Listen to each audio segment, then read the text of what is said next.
I'm Mike. I'm Jason. This is Snake Envy. So it's been a while since we've done an over and underrated in the hobbies. So we're going to give our opinions on what's over and underrated out there. So let's start with you and let's do overrated first.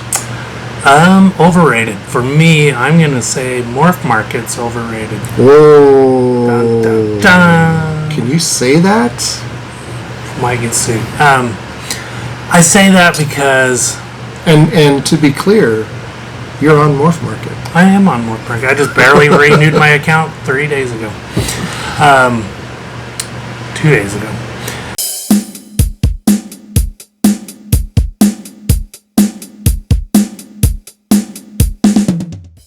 Anyways, I say that because I'm on Morph Market and I'm selling stuff on there and I'm not selling stuff on there. I have stuff listed but nothing's moving.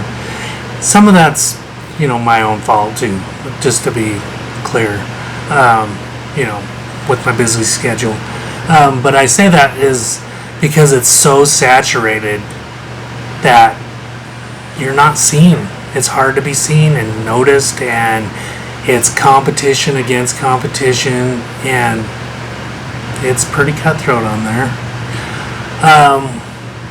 Why wouldn't this be an issue in the past, though? And I'm guessing more breeders, more animals are available. There's just more out there. It's maybe too much in one place. Yeah. Overwhelming. And what's interesting is your underrated is going to tie into this a little bit in a good way. So what are the alternatives? Like, as a breeder, how many different sites exist that you're aware of that you could be on instead? Or is that part of the problem, is like that one's become It's been the one that everybody's on? Yeah, it's the popular one. And there is other places you can sell stuff on. Weemy, King Snake's pretty much gone. People are still on Fauna a little bit. There's a couple other ones I hear about I've never checked out. But, your socials too, your TikTok and Instagram, you're allowed to sell on those things. And, I pushed a little bit there. I haven't had a lot of success, but I haven't really tried too much. But there's... Some breeders have their own websites, yeah, and some of them are good, some of them are not so good. But have you looked into the difference between, cost-wise maintaining your own website versus... I have not yet. I'd be curious what the difference is, but yeah, it's tough. Sometimes something gets too big and too crowded, and like you say, it's hard to stand out. Yeah, and I've heard and I've seen people post on socials, Facebook and whatnot, and if people aren't on Morph Market, then I'm not buying from them, and it's just like, well, that might, yeah, that's your own opinion, but I don't think you should limit yourself, be open-minded. Yeah, I agree. For my overrated, I'm gonna go with height on enclosures for burrowing species. We have talked about this on this channel before, but I think, in my humble opinion, the word enrichment has kind of come to mean something that I don't think it was ever intended to mean. And I think what's happened is enrichment has just come to mean anything and everything you can do in an enclosure, but you're ignoring outside of the enclosure enrichment. And I think sometimes you're throwing so much stuff at it that you're ignoring, to a degree, the animal's most natural tendencies and behaviors. And I think we should always be focused most on primarily what kind of snake is this. If it's semi-arboreal, then absolutely go to town and give it some height and give it branches. But I'm not sure I buy into this. Well, I have a stick propped up in the corner of my enclosure, and my king snake loves to go up there, so it's enriched. I think your king snake would be further enriched by having deeper substrate than by having a branch. So that's where I'm coming from. And I think what a lot of people are doing too is they're going a little overboard on the height. And if you think about it, you're kind of limiting the number of animals you're going to have at some point, because you've got all this empty dead space where you could probably end up having more animals if you had shorter enclosures. Well, like this. If that makes sense. Like this. Yes. Look how short these are. Yeah. For terrestrial snakes, yes. And little For guys. burrows, Yeah. I totally agree. The last thing I would say about the enrichment part, where people say, well, you know, they'll climb if you give them the ability. Well, snakes love to swim too, and they're almost all good swimmers. So why isn't 1/3 of your enclosure a water feature? You know what I mean? I mean, there's a point where it gets to be a little silly in terms of I'm trying to give my snake anything and everything, when I think we should focus a little more on what they would want most. And I think most of the colubrids we keep would prefer deeper substrate to a branch. That's where I'm coming from. How about underrated? Underrated. My underrated is reptile expos and shows. I like this one. I think, you know, in this day of internet and social media and hiding behind your phone and computer or whatnot, I think it's a very good thing to get out, socialize, go to a show, talk to some breeders and vendors, and pick their brains too, and see how they're and why they're successful. And just there's multiple topics, just endless, really, that you could go to. But I think just getting out and being present and meeting people, talking to people, and having it's an experience. I love going to shows. I haven't attended one just for fun for a while. You're always working. I've been vending them, but I still love going to them. Yeah, I do too. Too. Yeah, that's kind of where I'm coming from with underrated. I think it's a good thing, and plus you can get prices, better deals. There's lots of. You're not paying for shipping. You pick out your exact animal, no shipping. Yes, you can pick out the exact one you want. So, in that phase, that's where I'm coming from. Yeah, and I have always said to people too, even if you have to drive a couple hours, you know, to get to an expo, I think it's worth it. We've talked about it on the channel before, but I love expos as well. Very rarely do I have snakes shipped. I prefer to buy at expos or, you know, develop relationships with local breeders and buy from them directly. I don't think there's any substitute, personally.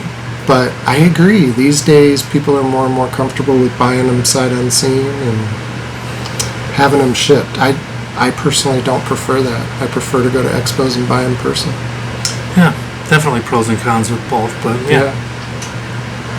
Without a doubt. Okay, for my underrated, I'm just going to warn everyone. This may sound like one of those, you know, boomer rants or whatever, but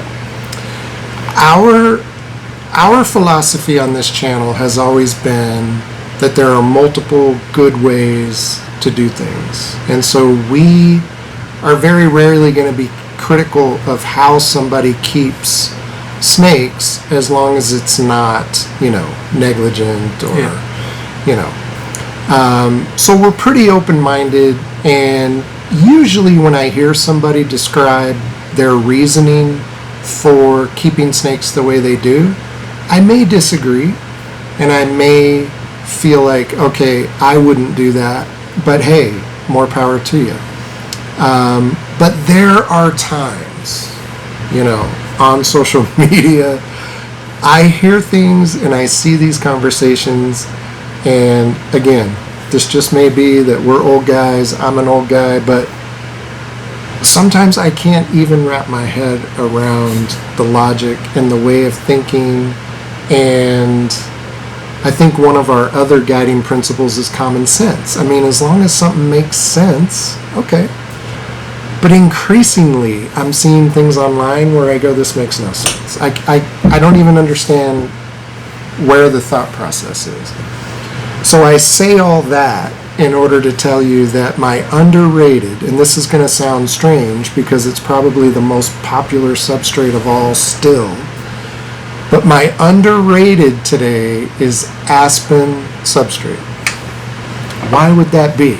Well, apparently, from what I'm seeing the last few months online, there's a campaign out there, a massive campaign to undermine aspen substrate and to convince people that it's inferior and that it's, you know, it's like a minimum standard of care. There's much better options. And okay, that's well and good. It's been around forever. But here's the reason. Because it molds easily. Are you kidding me? I want to give you an analogy. If you find that the grout in your shower is mildewing, would your first reaction be, oh my gosh, my tile sucks, I got to retile my whole bathroom?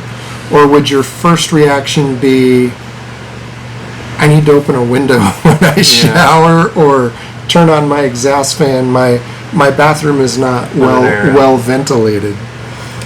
I give you that analogy because that's the thought process behind, oh my gosh, I found mold on my aspen substrate, therefore it's the worst, I got to convince everybody not to use it.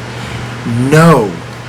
It molded because your humidity is way too high, or your ventilation in your enclosure is way too low, or it's a combination of both.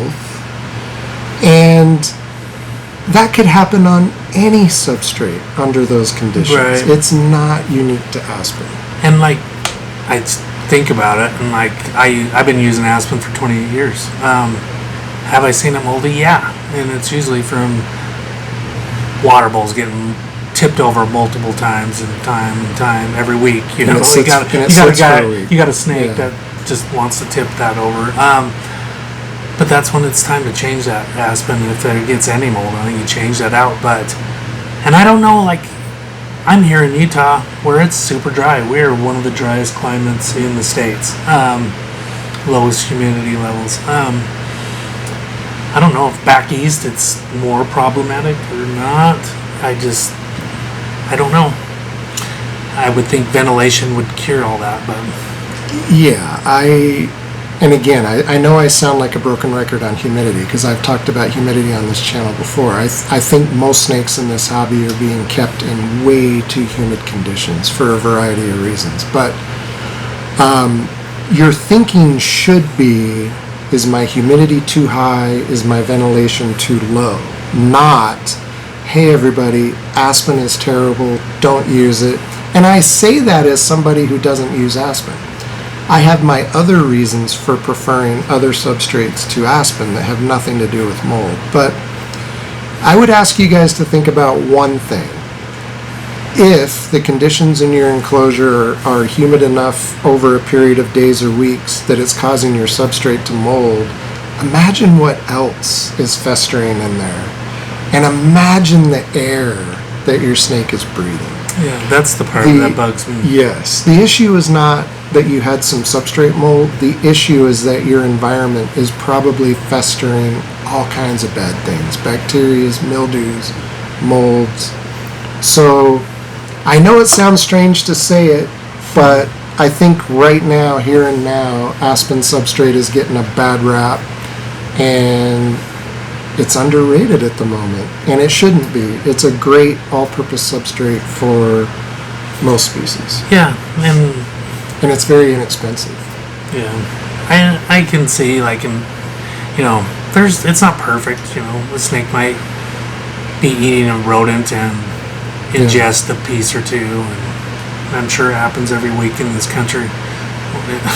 Yeah. You know, but I don't necessarily feel like I've ever lost an animal due to eating aspen. No. So all substrates have their pros and cons, no doubt about it. But come on, quit digging on people who are using Aspen. Quit accusing them of low quality of care. Aspen is just fine. Let us know in the comments, as always, where we got it wrong, where you disagree. We're happy to have those conversations. Thank you. Thanks.